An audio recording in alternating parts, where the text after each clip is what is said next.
Elaine Harding. Welcome to my blog.stampwithelaine.com and welcome to today's Fun Friday project. I'm featuring the Ready to Pop photopolymer bundle. I absolutely adore these and I made them for my new catalogue launch party. So these are the popcorn boxes, and it'll make you laugh because I had no idea how much each box would contain. So I sent my hubby out, asked him to buy me some popcorn. How many? He said. Lots, I said. At least 4 bags, and each bag is about 80 grams. In ounces, that's roughly about 3 and a bit ounces. Well, about the time I started filling the bag, it used such a titchy amount that I didn't even use up half a bag of these.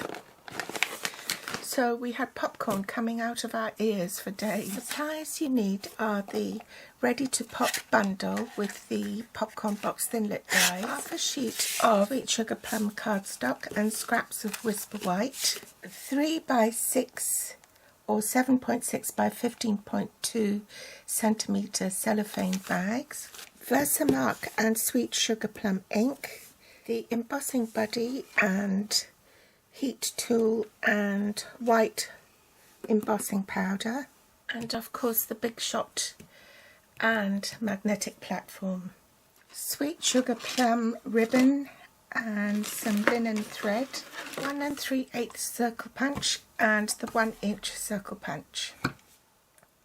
When these boxes are made up, they are 3 5/8 inches in height, 2.5 inch square at the top, and they taper down to 1 5/8 inches at the bottom. In centimetres, that would be 9.2 height, 6.4 centimetres square at the top, tapering down to 4.1 at the base. There's lots of ways you can use these dies. You can use a textured embossing folder to emboss the cardstock before you assemble the box. You can glue embellishments on it, but today I will show you just the basic assembly for the box. I've made a chart of what's contained in the die set. I think they're called popcorn box thinlits dies. So you have 3 label dies here. There's a circle, tag and another tag. You have popcorn dies for embellishing with. You can also have the scalloped edge for the top of the box, like I've done here. There's the trim, which I've done here. There's also a tapered trim die, so it's wider on one end and more narrow on the other end, and basically it cuts that out. Then there are the popcorn embellishment dies. There are 2 different types of shapes and also a star one. And is the popcorn box die, which is this die here. And you'll need 2 of this to make up the one box. This is half an A4 sheet, and you can actually cut 2 pieces, so I'll show you how that comes out, like so. You need your Big Shot and your magnetic platform if you have one, or you can use the normal platform if you don't. You place the base cutting plate on top, followed by your cardstock, followed by the die. So you need to place it right on the edge like so, and butt it right up to the corner here. And you also have to put the top cutting plate on, and then you're ready to run it through the Big Shot. So I'll do that off camera. As you can see, I've cut one piece and then I'm ready to cut the other. And again, you can line it up to the edge of the paper along the straight edge of the opposite side. It's a tight fit, so but it will go. And then top cutting plate and I'll go and run that through the Big Shot again. There we have our second piece cut out for the box. So you can see it's really quite a tight fit, but it's doable. This popcorn box also has a pre-scored line on it, so let's reinforce those score lines. It's best not to cut multiple pieces, because if you do, it will tend to make the indentations far too deep, and very often you'll find that it probably cuts through the cardstock as well. So single layers only, please. Where the tabs are, you need to put some sticky strip down. I keep on saying sticky strip, but in fact it's tear and tape. We no longer supply sticky strip, although it is called tear and tape. So I find it easier to cut, but you can tear it if you want to. Then join up the edges, and also don't forget to put one on the end.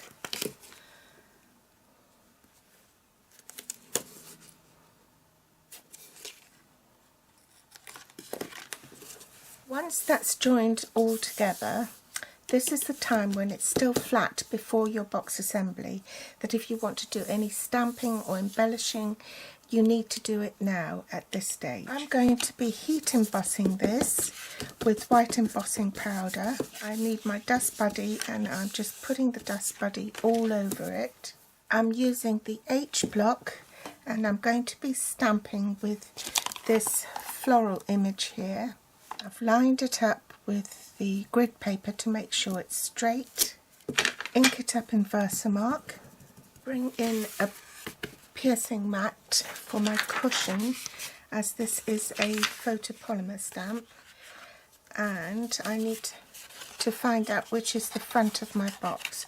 So it's this one here, so I want to stamp on that panel. So I shall stamp once, ink it up again with Versamark, and stamp another line there. Bring in my embossing powder and just white emboss the front panel of the box.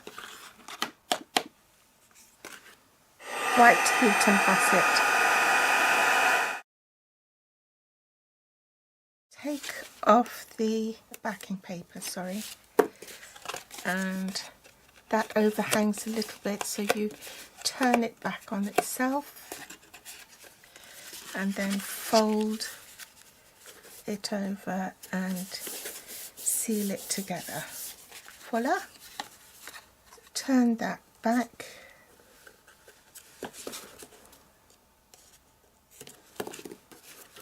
flip it over, turn this shorter flap back, and do this corner.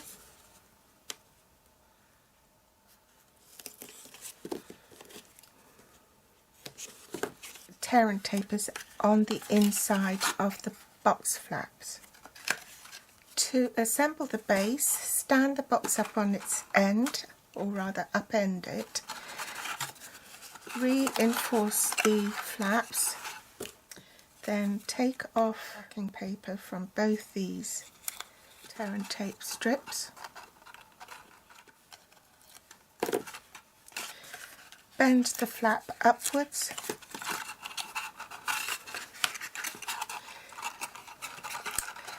Tuck that in.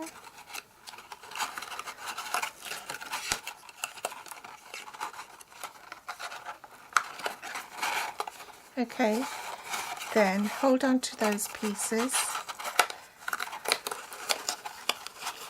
and bend it like that, so it makes a V, a shallow V shape, and then rub your fingers on it, and that should secure the base of your popcorn box. Grab your cello bag or your popcorn in.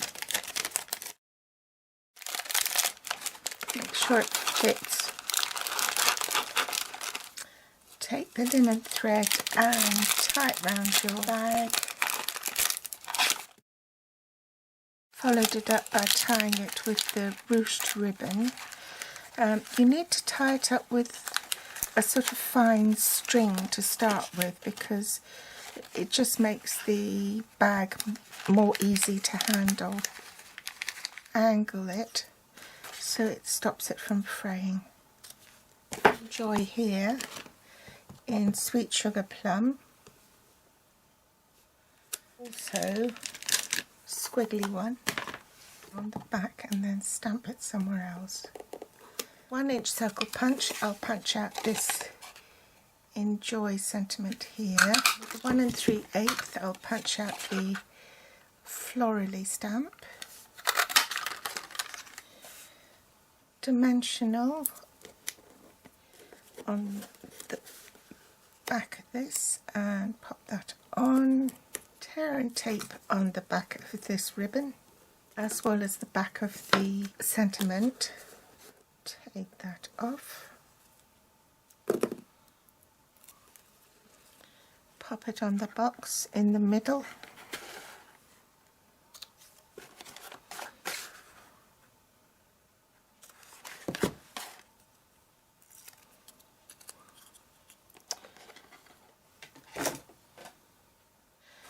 So there you have it. I hope you enjoyed today's tutorial. If you like it, please give me a thumbs up. Subscribe or share on Facebook, and my grateful thanks if you do. If you're watching from YouTube, you'll find the list of supplies I use below this video in the Show More section, with direct links to my online store.